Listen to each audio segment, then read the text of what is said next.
તો નર્મદા જિલ્લાના એકતાનગર ખાતે અનિયમિત બસોના કારણે શાળાએ જવાની પડતી સમસ્યાઓનો હલ આવ્યો છે, જેમાં એકતાનગરના 19 ગામના 250 વિદ્યાર્થી માટે 20 એસી ઈ બસની સેવા શરૂ કરાતા વિદ્યાર્થીઓ અને વાલીઓમાં અનેરો ઉત્સાહ જોવા મળ્યો। વિદ્યાર્થીઓની મદદે સ્ટેચ્યુ ઓફ યુનિટી ઓથોરિટીએ આવીને 19 ગામના 250થી વધુ વિદ્યાર્થીઓ માટે ઈ બસ સેવા શરૂ કરાઈ છે।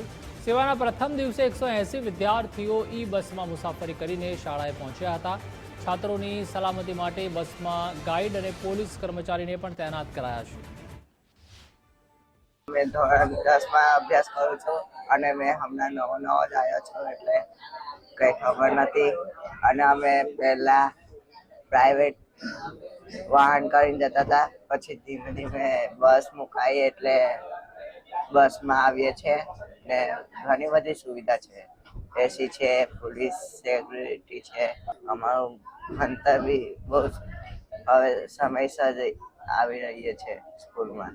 અમે પહેલા સ્કૂલે જતા હતા તો અમને બહુ તકલીફ પડતી હતી। હમણાં એવી તકલીફ નથી, કેમ કે સ્ટેચ્યુ ઓફ યુનિટી ખાતેથી અમને બસ મૂકવામાં આવેલી છે। તેમાં ઘણી બધી સુવિધાઓ છે, જેમાં એસી, અમને ગરમી કંઈ લાગતી નથી અને એમાં સમયસર અમે સ્કૂલે પહોંચીએ છીએ। એ વગેરે સુવિધાઓ છે। જે બસ ટાઈમ પર નથી આવતી તે હવે ટાઈમ પર આવે છે। પહેલાં અમે સ્કૂલે મોડા પહોંચતા હતા તો ટીચર અમને પનિશમેન્ટ કરતા હતા, હવે અમે સમયસર પહોંચી જઈએ છીએ તો ટીચર પણ અમને કહે છે કે તમે હવે બહુ વહેલા આવો છો।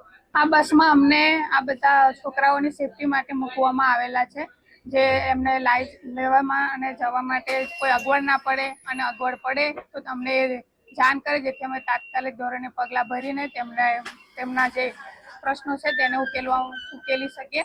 અને બીજું કે અંતરિયાળ ગામોથી આવતા છોકરાઓને આ બહુ સારી સેવા ચાલુ કરી છે, જેની હાટુ થઈને બધા છોકરાઓને પણ આગળ ભણતર ભાર વિના ભણી શકે અને ટાઈમે સ્કૂલ પર પહોંચીને પોતાનું ભણતર વ્યવસ્થિત રીતે પૂર્ણ કરી શકે।